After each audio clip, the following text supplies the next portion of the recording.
Awareness என்னன்னு பார்த்தீங்கன்னா, நம்ம எப்போ எல்லா இடத்துலையுமே எவ்வளோ சேஃப்டியாக இருக்கணுன்றது வந்து கண்டிப்பாக இந்த படம் பார்க்கும்போது தெரிஞ்சிச்சு. ஒவ்வொரு இடத்துக்கும் போகும்போது நம்ம சேஃப்டி எதிர்பார்க்க முடியாது. ஆனால் அந்த இடத்துலையும் நம்மளே எப்படி பாதுகாத்துக்கலான்னு ஒரு இது இருக்குது. சின்ன பசங்க, இப்போ லேடிஸ், ஈவன் ஜென்ஸுக்கு கூட எவ்வளோ ஒரு சேஃப்டி இருக்குன்றது நமக்கு இப்போ தெரிய மாட்டேங்குது. நிறைய கேள்விகள் வந்து நமக்குள்ளாரையே ஒரு எழும்புற மாதிரி தான் இந்த படம் நமக்கு இருந்திருக்கு. பார்க்கும்போது நம்ம நிறைய இடத்துக்கு போயிருக்கோம். ஒருவேளை நமக்கும் அந்த மாதிரி இருந்திருக்கலாம், இல்லாமலும் இருந்திருக்கலாம். ஸோ அந்த மாதிரி டவுட்ஸ்லாம் இப்போ நிறையா வருது. ஸோ எவ்வளோக்கு எவ்வளோ நம்மளை சேஃபாக பார்த்துக்குறோன்றது தான் இதோட மெயின் பேஸு. ப்ளஸ் நீங்கள் மொபைல் யூசேஜாக இருக்கட்டும், வாட் எவர் மூட், நம்ம தெரிஞ்சோ தெரியாமலோ ஒரு ஃபோட்டோ அப்லோட் பண்ணுறதா இருக்கட்டும், இல்லை நம்ம ஒரு வீடியோ போடுறதா இருக்கட்டும், அதனால் ஏற்படக்கூடிய பிரச்சனைகள் என்னன்றது வந்து நம்ம முன்னாடியே தெரிஞ்சுக்கிட்டோன்னா அந்த மாதிரி பண்ண மாட்டோம். ஸோ லிமிட் பண்ணுங்கள் எல்லாத்தையுமே. அதே மாதிரி நமக்கு தெரிஞ்சோ தெரியாமலோ அடுத்தவங்களுக்கும் எவ்வளோ தூரம் உதவி செய்ய முடியுமோ பண்ணுங்கள், அவேர்னஸ் ஸ்ப்ரெட் பண்ணுங்கள். ப்ளஸ் இந்த மூவி கண்டிப்பாக தேட்டரில் வந்து பாருங்கள், ஒரு நியூ எக்ஸ்பீரியன்ஸாக இருக்கும். கண்டிப்பாக உங்களுக்குள்ளாரையே ஒரு வித்தியாசத்தை நீங்கள் உணர்வீங்க. இது நாள் வரைக்கும் நம்ம ஒவ்வொரு இடத்துக்கும் போனதுக்கும் படம் பார்த்ததுக்கப்புறம் அதோட தாக்கம் கண்டிப்பாக எல்லாருக்குள்ளாரையுமே இருக்கும். ஸோ கண்டிப்பாக படம் தேட்டரில் வந்து போகிங்கிற பேருக்கு தகுந்த மாதிரி யதார்த்தமான உண்மைகளில் தேவையான விழிப்புணர்வை கொடுத்துருக்காங்க.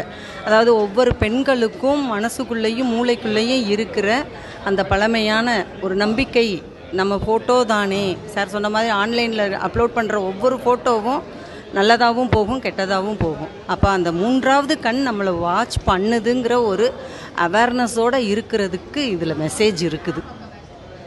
படம் ஸ்டார்ட் ஆனதும் தெரில, எண்டானதும் தெரில, சுவாரஸ்யமாக போயிட்டு இருக்குது. டக்குன்னு இருக்கிற உண்மைகளை சொல்லி ஷார்ப்பாக முடிச்சிட்டாங்க. இந்த படத்தில் பார்த்தீங்கன்னா ஹீரோ அறிமுகமாக இருக்காரு இல்லைங்களா? ஹீரோ எல்லாருமே அறிமுகமாக. அவங்களோட ஆக்டிங் எப்படி இருந்தது? எல்லாரோட நடிப்புக்கும் வந்து நடிப்பு மாதிரி இல்லாமல் நம்ம கூட அவங்களோட ட்ராவல் பண்ணுற மாதிரி இருக்குது. அதாவது அவங்க ஃபீல் பண்ணால் நம்ம ஃபீல் பண்ணுற மாதிரி அப்சர்வ் பண்ணுது. நம்மளோட ஹார்ட்டை வந்து அப்படியே அவங்களோட மிங்கிள் ஆக்குது.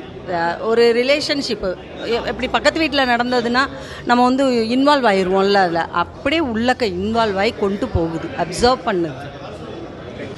ஆமாம், இப்போ நான் இன்றைக்கி வந்து பார்த்தோம் படம் ரிலீஸை. படம் நல்லா இருக்குது தான், பெண்களுக்கு அவேர்னஸ் கொடுக்குற மாதிரி தான் இருக்குது. அதாவது இப்போ இந்த படத்தோட நோக்கம் என்னென்னா, நம்ம செல்லில் இருந்து ஃபோட்டோஸ் எல்லாம் அனுப்புகிறாங்க இல்லையா, இந்த மாதிரிலாம் அனுப்பக்கூடாது.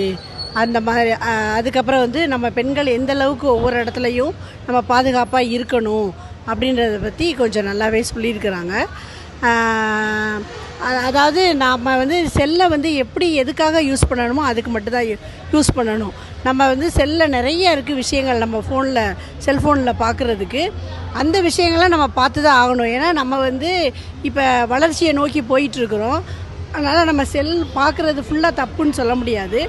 ஒவ்வொரு குழந்தைகளும் வாங்கி பார்க்குறப்ப பெற்றோராகட்டும் இல்லை டீச்சர் ஆகட்டும் என்ன செய்யணும்னா, இந்த செல்ஃபோன்னால் இவ்வளவு நன்மைகள் இருக்குது, இவ்வளவு தீமைகள் இருக்குது, இதெல்லாம் வந்து நீங்கள் தெரிஞ்சுக்கிறணும் அவங்க. ஸோ அதுக்காக வந்து நம்ம பெரியவங்களாகிய நம்ம தான் அந்த குழந்தைகளுக்கெல்லாம் சொல்லி இந்த செல்லை கையில் கொடுத்தோம்னா அவங்களுக்கு கொஞ்சம் அவேர்னஸ் ஏற்படும். அது மாதிரி தான் இந்த படத்துலையும் அவேர்னஸ் தான் கொடுத்துருக்குறாங்க. நல்லா இருக்குது பார்க்குறப்ப. ஒரு நிச்சயமாக பெண்களுடைய மனசாக இருக்கட்டும், ஆண்களுடைய மனசாக இருக்கட்டும், ஒரு நல்ல ஒரு பாதிப்பை, அதாவது அந்த மாதிரி செய்யக்கூடாது, நம்ம கொஞ்சம் கேர்ஃபுல்லாக இருக்கணும், விழிப்புணர்வாக இருக்கணும் அப்படின்ற எண்ணம் வந்து பார்க்குற எல்லாத்துக்குமே ஏற்படும். அந்த மாதிரி தான் இப்போ எனக்கு கூட ஏற்பட்டிருக்கு. நான் படத்துக்கு எல்லாம் போகவே மாட்டேன், ரொம்ப 10 வருஷத்துக்கு முன்னாடி போனது, இப்போ தான் வந்திருக்கிறேன். படம் நல்லா இருந்துச்சா, நான் பார்க்க என்ன அடுத்து என்ன அப்படின்ற மாதிரி ஒரு ஆர்வமாக இருந்துச்சு. எல்லாருமே அவங்கவுங்க கேரக்டரை அவங்கவுங்க நல்லா பண்ணியிருக்காங்க. அவர் வந்து தயாரிப்பாளரும் நல்லா இதை பண்ணியிருக்காரு. அவரும் நல்லா, எல்லாருமே வந்து தேட்டரில் பார்த்தீங்கன்னா நிச்சயமாக எல்லாத்துக்கும் ஒரு விழிப்புணர்வு ஏற்படும்.